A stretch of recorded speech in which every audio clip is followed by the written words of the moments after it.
আসসালামু আলাইকুম রহমতুল্লাহ। সম্মানিত দর্শকবৃন্দ, আশা করি আল্লাহ তাআলার অশেষ মেহেরবানিতে সকলে ভালো আছেন। ছোট একটি কাজ করতেছিলাম। আহ, মনে হলো যে ভিডিওটা করি আমার ভিউয়ার্সদের জন্য, যারা আমাকে দীর্ঘদিন ধরে ফলো করতেছেন এবং আমার ভিডিওগুলো যারা দেখতেছেন, তাদের আশা করি উপকার হবে। এরকম কিছু হেল্পফুল ভিডিও আমি সবসময় দেওয়ার চেষ্টা করি। আজকে একটি ছোট কাজ, একটি বারফোনের কাজ, তবু কাজটা একটু তথ্যবহুল, এই জন্য আমি ভিডিওটা করতেছি। তো চলুন দেখা যাক আসলে কি প্রবলেমটা, কি আর কি বিষয়ে ভিডিও করবো। এটাকে একটি সমস্যা হচ্ছে, মানে ফোনটার মূলত সমস্যা হচ্ছে ফোনটা চার্জে দিলে অনেক বেশি গরম হয় এবং কাস্টমারের কথা হচ্ছে চার্জ দিলে চার্জ হয় কিন্তু বেশিক্ষণ চার্জটা থাকে না। তো এই সমস্যাটা কি হতে পারে, এটা স্টেপ বাই স্টেপ আমরা চেকিংয়ের মাধ্যমে কাজগুলো করব এবং এর ভিতরে বেশ কিছু তথ্য আছে, হ্যাঁ, যেগুলো প্রত্যেকটা টেকনিশিয়ানদের জানা উচিত। অবশ্যই পুরো ভিডিওটা দেখার জন্য অনুরোধ করব সবাইকে। একটু কষ্ট করে সময় দেখে যাবেন, ইনশাআল্লাহ উপকারে আসবে। আচ্ছা, এখন আমি এটা খাতাতে একটি ড্রয়িং করে রেখেছি যে একটু সহজ করার জন্য। এখানে লেখা আছে যে একটি বারফোন মূলত 5টি লাইনের মাধ্যমে চার্জ নেয়।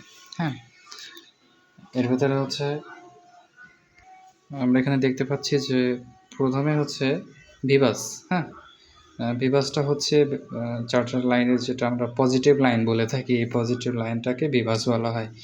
এরপরে দ্বিতীয় নম্বর হচ্ছে গ্রাউন্ড।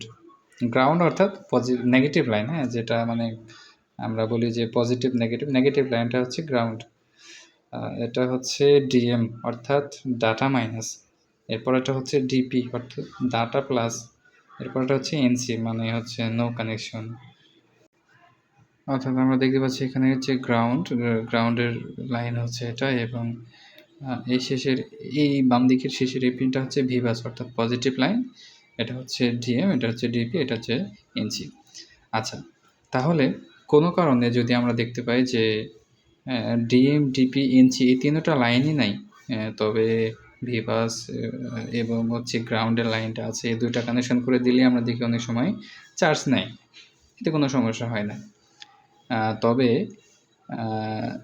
ডিএমডিপি লাইন, এনসি লাইন, এই তিনটা লাইনের ভিতরে যদি এই দুইটা লাইন না থাকে, তাহলে কোনো ক্ষেত্রে আমরা যদি ফোন বারফোন অনেক ক্ষেত্রে ফ্ল্যাশ করতে হয় বা বারফোনে সফটওয়্যার দিতে হয়, সেক্ষেত্রে কিন্তু সফটওয়্যার নেবে না। কারণ ডিএমডিপি data plus data minus line যদি না থাকে, সেক্ষেত্রে কিন্তু বারফোনে বা বারফোন না, শুধু কোনো ফোনে কিন্তু আমরা এই দুইটা লাইন ছাড়া কিন্তু আমরা ফ্ল্যাশ করতে বা ফোন কোনোভাবে সফটওয়্যার দিতে পারবো না। সেক্ষেত্রে এই দুইটা লাইন 100% আমাদেরকে অবশ্যই ঠিক রাখতে হবে। এখন কথা হচ্ছে বারফোনের ক্ষেত্রে কোনো সময় যদি এই দুইটা লাইন অর্থাৎ ডিএমডিপি লাইন যদি আমাদের শর্ট হয়ে যায়, সেক্ষেত্রে ফোন কিন্তু চার্জ দিলে চার্জ নেবে, চার্জ হবেও, কিন্তু ফোনটা কিন্তু অনেক বেশি গরম হবে। এবং এই দুইটা লাইন শর্ট থাকলেও কিন্তু মানে গ্রাউন্ড হয়ে গেলে সেক্ষেত্রে কিন্তু আমাদের ফোনের চার্জটা অটোমেটিকলি সে নিতে থাকবে, গ্রাউন্ডে ছেড়ে দেবে, সেক্ষেত্রে ব্যাটারিতে কিন্তু চার্জ যাবে না। তো এখানে বিষয় হচ্ছে অর্থাৎ ভিভাস, গ্রাউন্ড এই দুইটার পাশাপাশি ডিএমডিপি লাইন যদি নাও থাকে, তবুও ফোনটা চার্জ নেবে। কিন্তু কোনো কারণে যদি এই দুইটা লাইন শর্ট হয়ে যায় বা এই দুটো কোনো একটা লাইন যদি শর্ট হয়ে যায়, সেক্ষেত্রে কিন্তু ফোন চার্জও নেবে, সমস্যা হবে না। তবে ফোন কিন্তু চার্জে দিলে অনেক বেশি গরম হবে। আবার দেখা যাচ্ছে ফোন চার্জ দিচ্ছি, ফুল চার্জ দেওয়ার পরেও ফোনে চার্জ থাকতেছে না, এই ধরনের সমস্যা কিন্তু হতে পারে। আচ্ছা, এখন আমরা সামনে যেটা দেখতে পাচ্ছি, এটা আসলে সেই ফোনটা। আমরা মিটারটা এখন হচ্ছে বাজার মোডে অর্থাৎ বিপ মোডে রেখেছি। দেখতেই পাচ্ছেন আমরা মিটারটা এখন বিপ মোডে রেখেছি।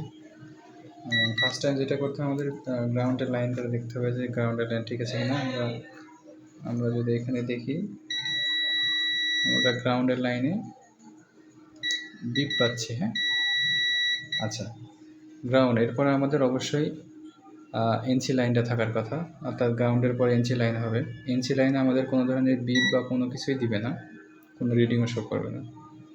আমরা দেখতে পাচ্ছি, হ্যাঁ, এনসি লাইনে কোনো ধরনের রিডিং নেই। এরপরে আমরা দেখব যে হচ্ছে ডিএমডিপি লাইনগুলো ঠিক আছে কিনা। এনসি লাইনের পরের দুইটাই হচ্ছে ডিএমডিপি, অর্থাৎ এটা ডিপি, এটা ডিএম। আচ্ছা, এটা তাহলে আমরা একটু চেক দিয়ে দেখি। আচ্ছা, ডিএমডিপি লাইনে আমাদের কোনোভাবে বিপ দেওয়ার কথা না, কিন্তু আমরা দেখতে পাচ্ছি ডিপি লাইনে একবার বিপ দিয়ে এখানে কিছু রিডিং শো করতেছে। আমি যদি মিটারকে একটু দেখাই, একবার বিপ দিয়ে কিছু রিডিং শো করতেছে, অর্থাৎ বাজার মোডে এটাতে কোনো রিডিং শো করার কথা না। একবার বিপ দিয়ে কিছু রিডিং শো করতেছে, অর্থাৎ বাজার মোডে এটাতে কোনো রিডিং শো করার কথা না, বিপ দেওয়ার কথাও না, কিন্তু বিপ একবার দিয়ে এরপর কি হচ্ছে, রিডিং শো করতেছে। আচ্ছা, এরপর আমরা দেখি এরপরেরটা ডিএম লাইনে আমরা দেখতে পারতেছি যে একদম বিপ দিচ্ছে। আমি একবার জুম করে কাছ থেকে দেখাই।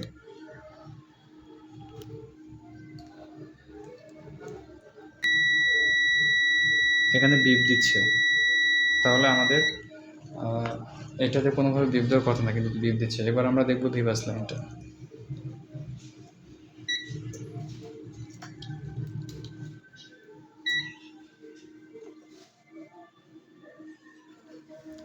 এখানে আমাদের ভিভাস লাইনটা ঠিক আছে, ভিভাস লাইনে কোনো ধরনের শর্ট নেই। তাহলে আমরা শর্ট পেলাম হচ্ছে ডিএমডিপি লাইনে শর্ট।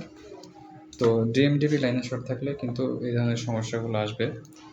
এখন এই সমস্যাগুলো কীভাবে আমরা সমাধান করতে পারি?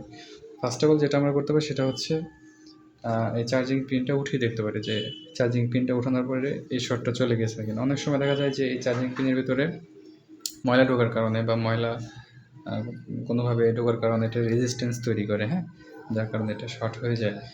তো অনেক ক্ষেত্রে চার্জিং পিন এটা উঠিয়েই আশা করি কাজ হয়ে যাবে। এরপরে না হয় সেক্ষেত্রে আমরা আবার, প্রিয় বন্ধুরা, আমরা কিন্তু চার্জিং পিনটা উঠে ফেলেছি এবং দেখতে পাচ্ছি যে এখানে এখনও শর্ট দেখাচ্ছে। তাহলে শর্টটা আসলে চার্জিং পিনে না, শর্টটা তাহলে হতে পারে অন্য কোথাও। সেটাই এখন খুঁজে বের করবো ইনশাআল্লাহ। তো ভিডিওটা কন্টিনিউ করতে থাকেন, ইনশাআল্লাহ আমরা শর্ট ডিটেকশন করতে ইনশাআল্লাহ সক্ষম হব। এটা কোনটার সঙ্গে যুক্ত আছে, কোন কম্পোনেন্টের সঙ্গে যুক্ত আছে, এটা চেক করার জন্য আমরা বাজার মোডটা আবার ব্যবহার করতে পারি। যে কম্পোনেন্টের সঙ্গে যুক্ত থাকবে সেই কম্পোনেন্টের সঙ্গে এটা কিন্তু বিপ দেবে, অর্থাৎ সেই কম্পোনেন্টটা যদিও পজিটিভ লাইনে সেক্ষেত্রে কিন্তু বিপ দেবে। তো আমরা এভাবে করে বাজার মোডে মিটারটি রেখে আমরা বিভিন্ন কম্পোনেন্টের সঙ্গে এটা ট্রাই করে দেখেছি যে কোনো কম্পোনেন্ট এর সঙ্গে সংযুক্ত আছে কিনা, বিপ দিচ্ছে কিনা। তো আমরা অনেক ট্রাই করার পরে দেখলাম যে আসলে কোনো কম্পোনেন্ট সঙ্গে এটা যুক্ত হয় নাই, সরাসরি সিপিইউ থেকে এই লাইনটা এসছে। তো শেষ পর্যন্ত যেটা করতে হয়েছে আমাদের সেটা হচ্ছে সিপিইউ উঠিয়ে এরপর ডিএমডিপি লাইন আমরা দেখতে পেলাম যে সিপিইউর কোন জায়গাতে আছে, সেখান থেকে আমরা ইউভি মাস্ক করে এরপরে আবার সিপিইউটা লাগিয়ে দিয়েছি। এরপরে আমাদের যে শর্টটা ছিল এটা চলে গিয়েছে। প্রিয় বন্ধুরা, দেখতে পাচ্ছেন যে এখন আমরা সিপিইউর ভিতর থেকে যে ডিএমডিবি লাইনটা বের হয়েছিল মাদারবোর্ডে সংযুক্ত হবে সেই জায়গাটা আমরা ইউভি গ্লু দিয়ে মাস্ক করে দিয়েছি এবং দেন সিপিইউটা বসিয়ে দিয়েছি। এরপরে শর্টটা চলে গিয়েছে।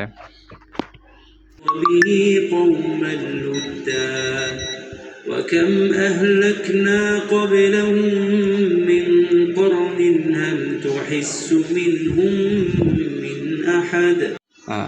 তো পরের দিন ভিডিওটা আবার করতেছি, মানে সেদিন কাজটা শেষ করতে পারি নাই, পরবর্তীতে কাজটা শেষ করেছিলাম।